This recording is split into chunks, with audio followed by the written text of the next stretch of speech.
Halo saudara, selamat berjumpa kembali dalam perkuliahan pendidikan agama. Semoga Anda semua dalam keadaan baik-baik dan sehat-sehat semua dan tetap semangat di dalam menjalankan aktivitas studi untuk hari ini dan juga hari-hari yang akan datang. Pada bagian ini saya akan berikan penjelasan secara umum tentang agama, baik itu menyangkut soal pengertian dan juga ciri-ciri umum suatu agama. Nah, agama menurut Kamus Besar Bahasa Indonesia itu dimengerti sebagai suatu sistem yang mengatur tata keimanan atau kepercayaan dan juga peribadatan kepada Tuhan yang Maha Kuasa, serta tata kaidah yang berhubungan dengan pergaulan manusia dan manusia dengan alam atau lingkungan, atau sering disebut sistem kehidupan religius.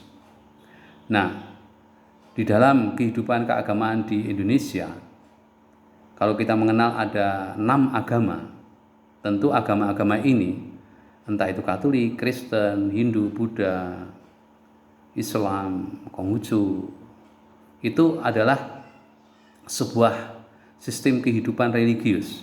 Artinya kehidupan kepercayaan kepada Tuhan yang tersistem, di mana ada aturan, di mana ada norma-normanya, di mana ada hukum-hukumnya. Sehingga ketika kita berbicara mengenai sistem kehidupan religius, itu mengasumsikan 6 agama yang tadi saya sebutkan itu. Nah, sedangkan secara umum, agama itu sebenarnya lebih menunjukkan sebuah ungkapan atau ekspresi begitu. Ungkapan apa? Yaitu ungkapan hubungan antara manusia dengan yang ilahi, yang sering disebut sebagai yang suci, yang kudus, yang lebih tinggi, yang luhur, yang mulia daripada manusia dan juga makhluk-makhluk ciptaan yang lain. Sehingga pengertian umum ini sebagai suatu ungkapan hubungan apapun bentuknya, itu mengandaikan bahwa agama tidak hanya menunjuk 6 agama tadi, tetapi segala bentuk ekspresi atau ungkapan-ungkapan manusia yang menggambarkan relasinya dengan yang suci. Itu. Kemudian ciri-ciri suatu agama itu bisa kita lihat dalam 3 aspek. Yang pertama adalah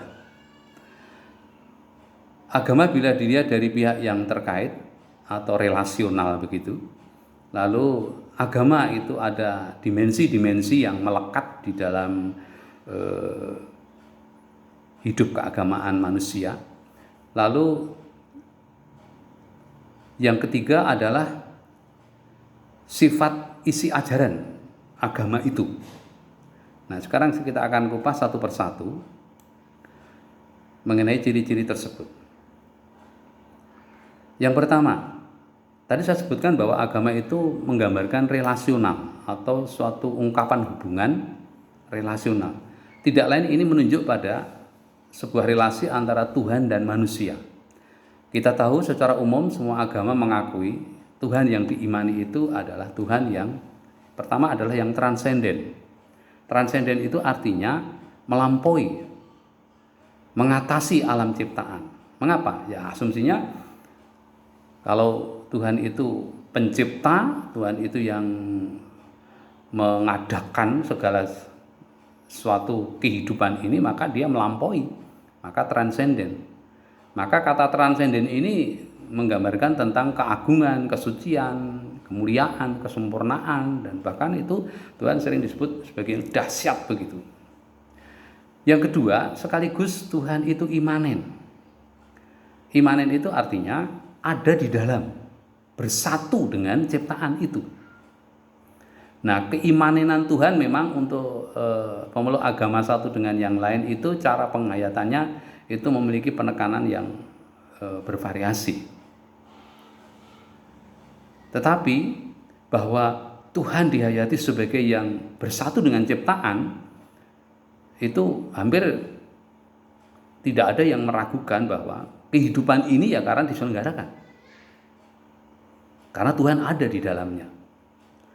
Maka keimanan Tuhan itu juga akan menggambarkan tentang Tuhan yang menyenangkan, akrab, gaul, yang dekat, ya, yang bersama dengan ciptaan, bersatu dengan ciptaan, bahkan mempesona, menghangatkan. Ya, karena persatuan itu membuat manusia menjadi nyaman.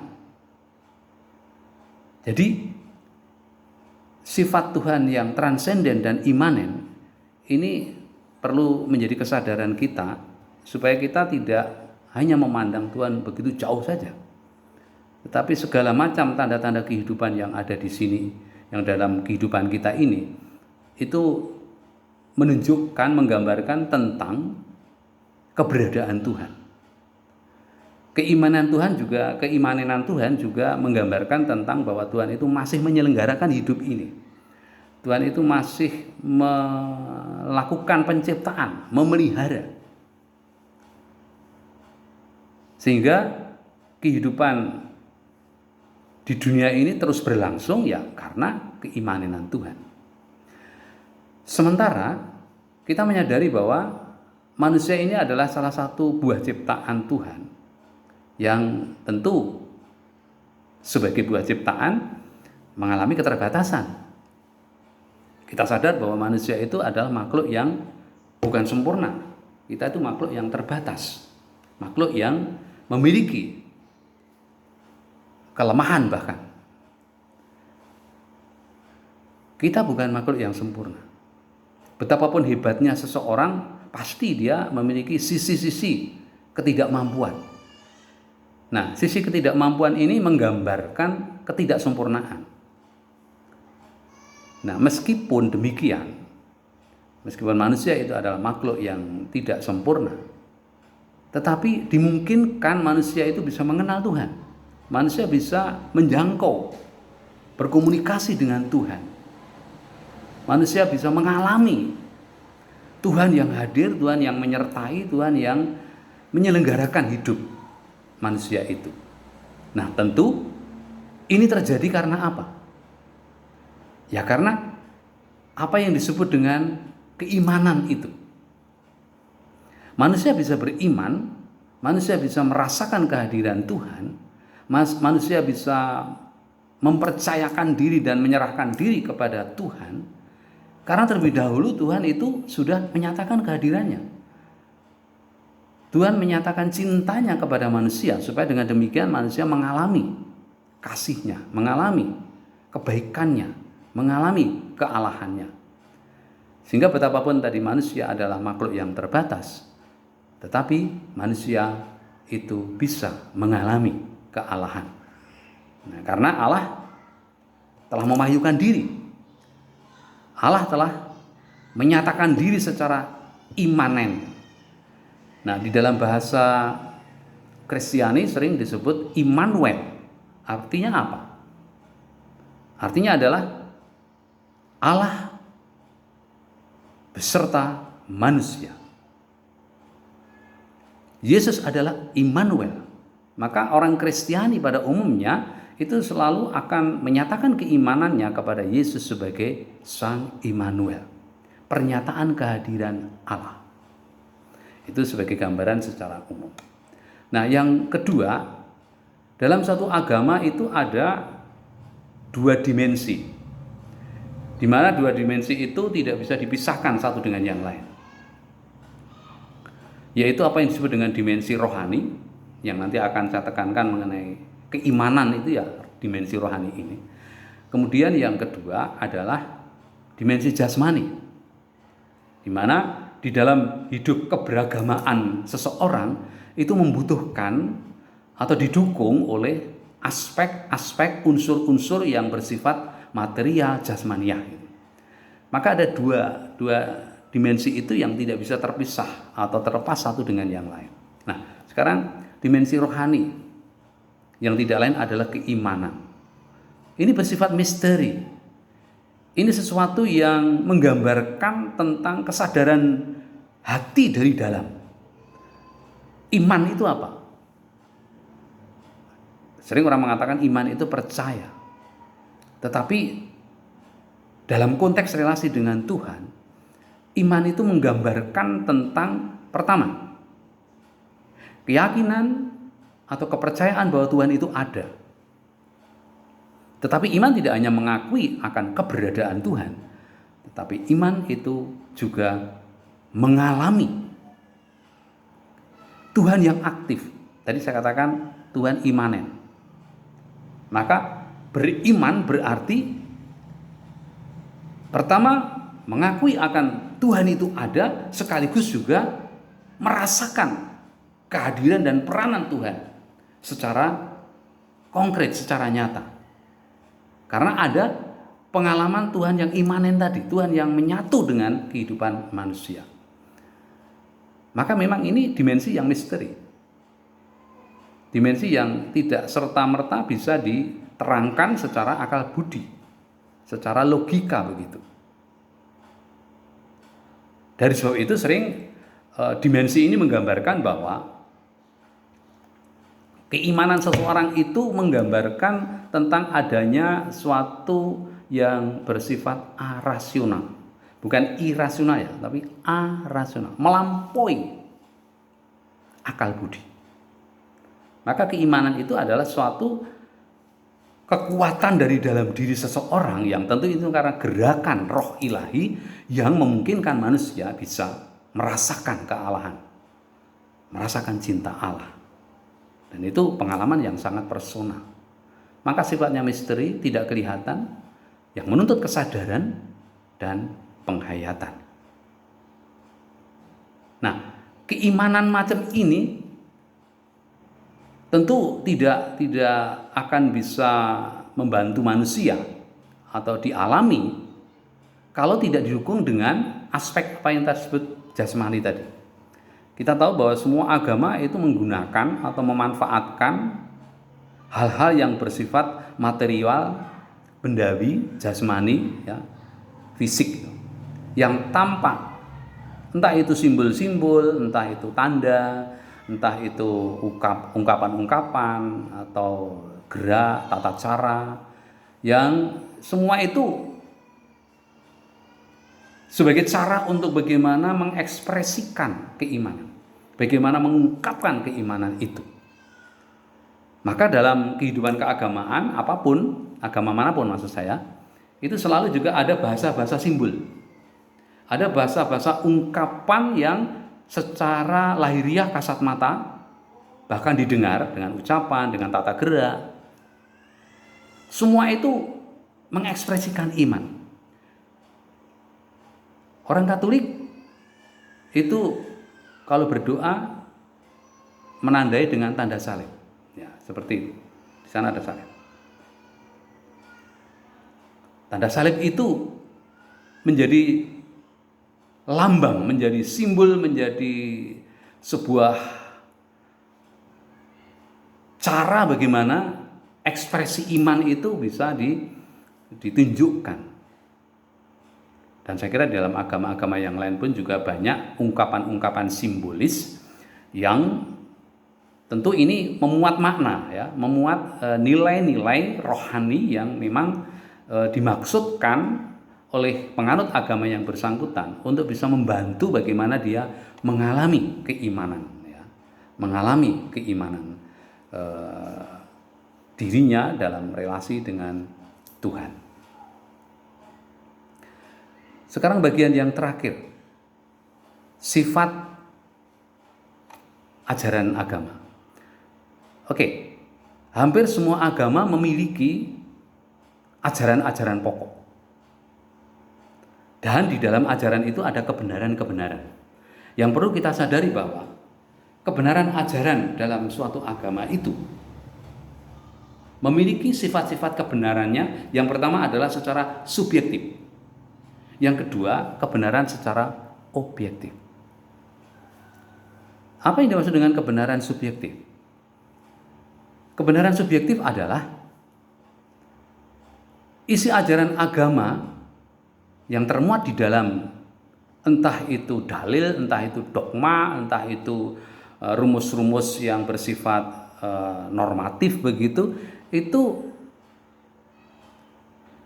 sifatnya subjektif dalam arti hanya bisa dimengerti, dipahami, dan itu menjadi pedoman bagi pemeluk yang bersangkutan. Yang tahu arti dan makna tanda salib itu hanya orang Katolik. Ungkapan-ungkapan simbolis dalam satu agama itu memiliki paham, makna, dan nilai-nilai penghayatan yang bersifat subjektif.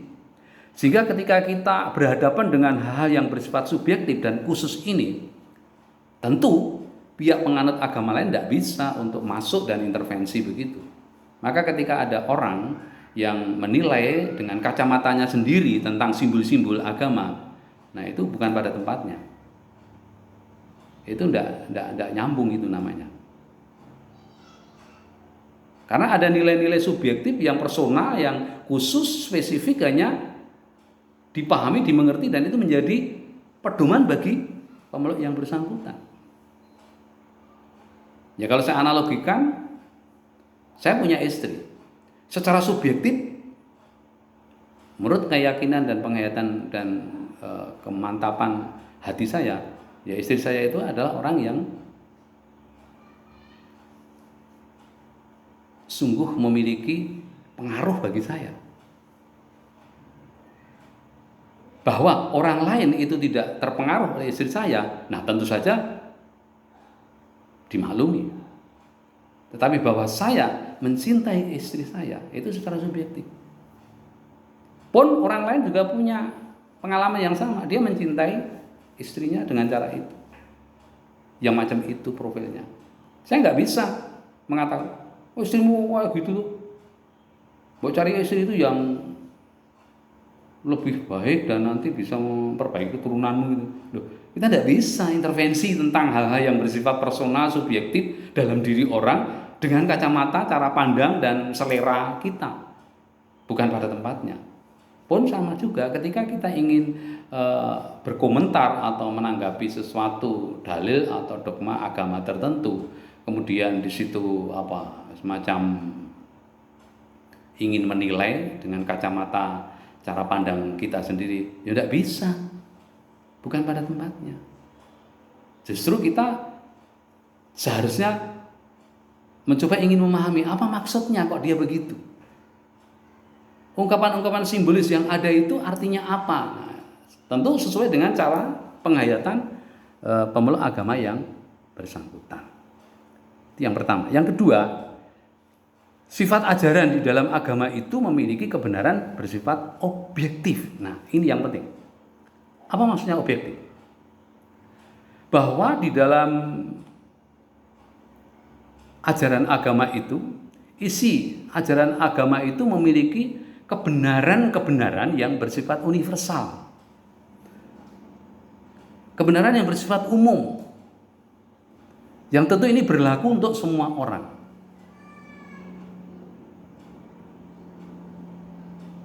Yakin bahwa semua agama akan mengajarkan sesuatu yang baik. Maka orang mengatakan bahwa agama itu mengajarkan baik. Sebenarnya agama semua baik. Dalam arti ini, setiap agama mengajarkan nilai-nilai kebaikan yang bersifat universal. Contohnya, soal keadilan, kejujuran, soal kedamaian,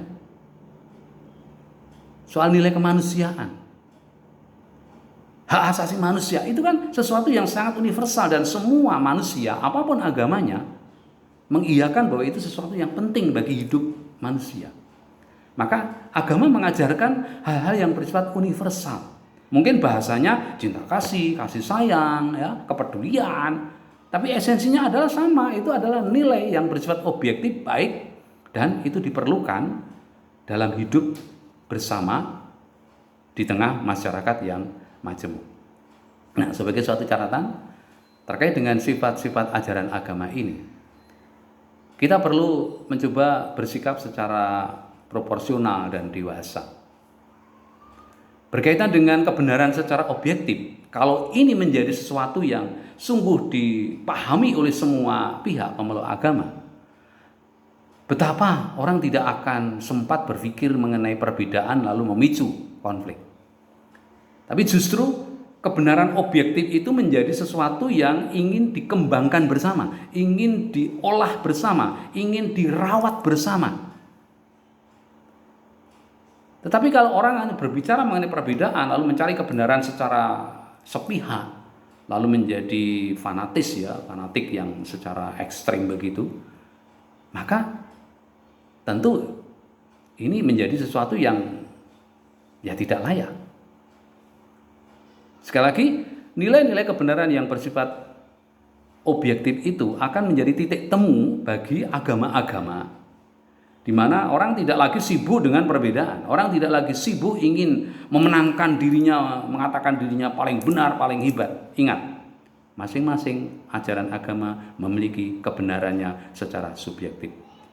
Dan kita tidak perlu masuk ke ranah yang bersifat subjektif itu lalu seolah-olah menyalahkan, mendiskreditkan dan lain sebagainya. Itulah yang seharusnya kita hindarkan. Justru kita harus terbuka memahami apa maksudnya. Ada nilai-nilai subjektif yang hanya bisa dipahami oleh pemeluk agama yang bersangkutan, lalu agama yang lain itu mestinya ya mencoba untuk memahami maksudnya apa. Baik, saudara-saudara, ini sekedar pengantar secara umum tentang pengertian agama dan juga ciri-ciri agama pada umumnya. Nah, semoga ini memberikan gambaran secara umum. Dan selanjutnya kita akan membahas di dalam forum diskusi sehingga nanti kita bisa semakin menelaah ya. Berdasarkan file yang sudah ada maka silakan Anda cermati. Juga ada satu artikel yang sekiranya penting untuk Anda cermati juga mengenai perlukah beragama ya. Karena dalam fakta banyak orang rajin dan kusuk serta bahkan aktif beragama tetapi juga sekaligus dia jahat ya, sekaligus dia itu ya provokator ya, atau bahkan ada orang yang notabene itu adalah seharusnya menjadi panutan tetapi malah menjadi batu sandungan. Baik, sekarang kita akan melanjutkan dengan proses perkuliahan kita selanjutnya.